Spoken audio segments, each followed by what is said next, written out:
সহজ আর সুন্দর মিষ্টি রেসিপি সকলের ভালো লাগবে আশা করছি। আসুন দেখে নেওয়া যাক একদম সহজভাবে, আর খেতে দারুণ টেস্টি, ছোট বড় সকলে ভীষণ পছন্দ করবে।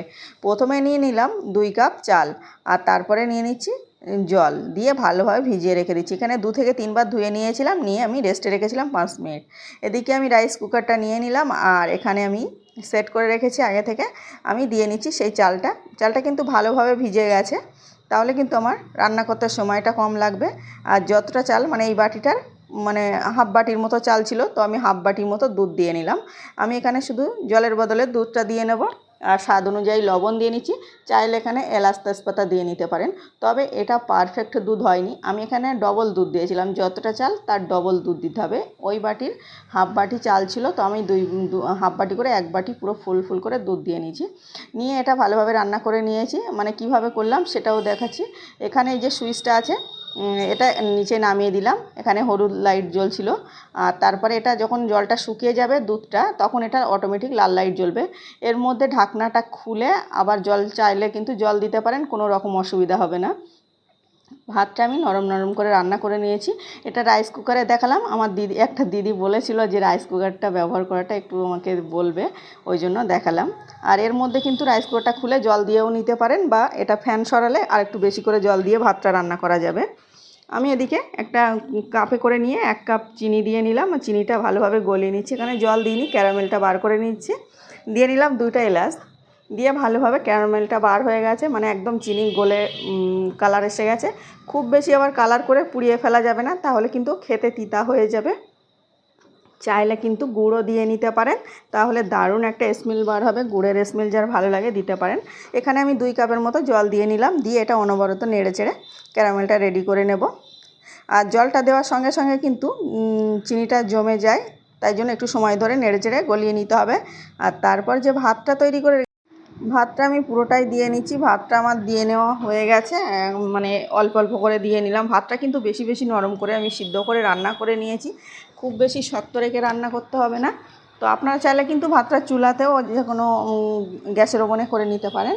তারপরে আমি অনবরত এভাবে নেড়ে ভালোভাবে এখানে ভাতটা রান্না করে নিচ্ছি। আবারও দিয়ে নিলাম একটু এলাচের গুঁড়ো, আর এটা দিয়ে নিচ্ছি ছানাটা একটু ছিল, টাটকা ছানা জাস্ট বার করেছি, তো এখানে দিয়ে নিলাম। আর এটা একদম অপশনাল, ছানাটা দিতেই হবে এমন কোনো ব্যাপার নেই, তো আমি দিয়ে নিয়েছি। তারপরে আমি অনবরত নেড়ে চেড়ে জাল করে নেব, এটা যতক্ষণ না শুকিয়ে আসবে। একটু শুকিয়ে আসছে, আমার এখানে দুধটা একটু কম মনে হচ্ছিলো, ওই জন্য আমি আবারও 1 কাপ ফুল ক্রিমযুক্ত দুধ দিয়ে নিলাম। এখানে কোনো জল মেশানো নেই দুধটাতে। তারপরে এটা অনবরত নেড়ে চেড়ে একটু শুকনো করে নেব। আপনারা চাইলে কিন্তু এখানে গুঁড়ো দুধ দিয়ে নিতে পারেন, তবে দুধটা যত বেশি ভালো হবে খেতে তত বেশি টেস্টি হবে, বেশি হবে। আর এখানে কিন্তু জল ব্যবহার করা যাবে না খুব বেশিটা দুধেই বানালে সব থেকে ভালো হবে। তারপরে অনবরত নাড়তে থাকছিলাম, আর 3 টেবিল চামচ ঘি দিয়ে নিয়েছি। আর ঘিটা জাস্ট এইমাত্র বার করেছি, মানে বাড়িতেই বানানো ঘিয়ের যে দারুণ একটা স্মেল বার হচ্ছে, কিভাবে বলবো। তো অবশ্যই ঘি দেওয়ার চেষ্টা করবেন, যত বেশি ঘি দেওয়া হবে খেতে ভালো হবে। আর আমি একটু বেশি করেই ঘি দিয়ে নিলাম, দিয়ে ভালোভাবে আবারও অনবরত নেড়ে চেড়ে একদম শুকনো করে নিচ্ছি। আর এটা কিন্তু চালটা ভালোভাবে সিদ্ধ হয়ে গেছে, আর যেহেতু ঘিটা একদম টাটকা ঘি দিয়েছি, দারুণ একটা স্মেল, আর খেতেও ততটাই টেস্টি হবে। তারপরে আমি ভালোভাবে নেড়েচেড়ে একদম দেখুন শুকনো হয়ে গেছে। এদিকে এটা কিন্তু আমার রেডি হয়ে গেছে। এখন দেখলেই বুঝতে পারবেন যে প্যানের গা থেকে ছেড়ে দিচ্ছে, মানে এটা রেডি হয়ে গেছে। এখন আমি একটা প্লেটে একটু ঘি ব্রাশ করে নেব। যে কোনো মোল্ডে বা যে কোনো প্লেটে বানাতে পারেন, তবে আমি একটা স্টিলের প্লেটে বানিয়ে নিচ্ছি। আর ঘিটা অবশ্যই ব্রাশ করতে হবে। আর ঘি ব্রাশ করে আমি যে মানে ডোটা বানিয়েছিলাম সেটা এখন দিয়ে নিচ্ছি, দিয়ে আমি ভালোভাবে এটা সেট করে নেব। আর এটা একদম গরম অবস্থায় দিতে হবে, ঠান্ডা করে নিয়ে দিলে হবে না, ঠান্ডা করলে মানে ওখানেই সেট হয়ে যাবে। দেখুন একটু ভালোভাবে দিয়ে নিচ্ছি। এটা আমার এই তো ভালোভাবে সেট করা হয়ে গেছে। এখন আমি ওপর থেকে একটু ঘি ব্রাশ করে দেবো, না হলে ওপর থেকে ড্রাই হয়ে যাবে, আর সন্দেশটা পরে খেতে ভালো লাগবে না মিষ্টিটা। আর মিষ্টিটা নিজের প্রয়োজন অনুযায়ী কিন্তু বাড়িয়ে কমিয়ে নিতে হবে। আমি ক্যারামেলটা করেছি, আর এক্সট্রা মিষ্টি দেইনি। আপনাদের যদি লাগে কিন্তু মিষ্টিটা নিজে চেক করে নিয়ে মানে তৈরি করে নিতে হবে। আমি এখানে ভালোভাবে সেট করে নিলাম, আর একটু চৌকো করে শেপ দেবো, ওই জন্য চৌকো করে নিচ্ছি। ভালোভাবে আমার সেট করা হয়ে গেছে। আর ওপর থেকে যে ঘি ব্রাশ করব বলেছিলাম, এখন ভালোভাবে ঘি ব্রাশ করে নিচ্ছি, নিয়ে আর এভাবে কিন্তু দিয়ে নিচ্ছি। আর প্লিজ আজকের রেসিপিতে যদি কোনো নতুন বন্ধু থেকে থাকেন অবশ্যই চ্যানেলটাকে সাবস্ক্রাইব করে পাশের অল অপশানটা ক্লিক করার অনুরোধ করছি। তাহলে সবার আগে সহজ সহজ আর মজার রেসিপির নোটিফিকেশান আপনার কাছে পৌঁছে যাবে, যখন ইচ্ছা দেখে নিতে পারেন। তবে আমি অনুরোধ করব এটা একবার হলেও ট্রাই করে দেখবেন। সকলে ছোট বড় সকলে ভীষণ পছন্দ করবে।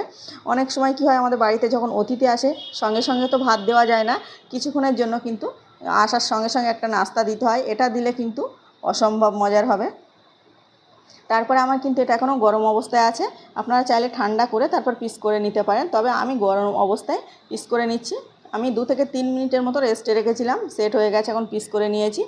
আর এই পর্যায়ে কিন্তু এটা ফ্রিজে রাখলে আরও বেশি শক্ত হয়ে যাবে, যেমনটা চান তেমনভাবে তৈরি করে নিতে পারবেন। আর এখন অনেক বেশি সফট আছে, আর এই সফট অবস্থায় খেতে দারুণ দারুণ হয়েছে, অসম্ভব মজার। আপনাদের কেমন লেগেছে বলতে ভুলবেন না। ভালো লাগলে লাইক আর সাবস্ক্রাইব করার অনুরোধ করছি। আমি একটু ভেঙে দেখাই যে কেমন হয়েছে। হালকা হাতে টান দিচ্ছিলাম, একদম হালকা হাতে, জাস্ট দেখুন। আর প্লিজ ভিডিওটা ভালো লাগলে অবশ্যই লাইক করে বলতে ভুলবেন না, আর বেশি বেশি করে। আবারও দেখা হচ্ছে অন্য কোনো ভিডিওয়, ততক্ষণে ভালো থাকবেন, সুস্থ থাকবেন।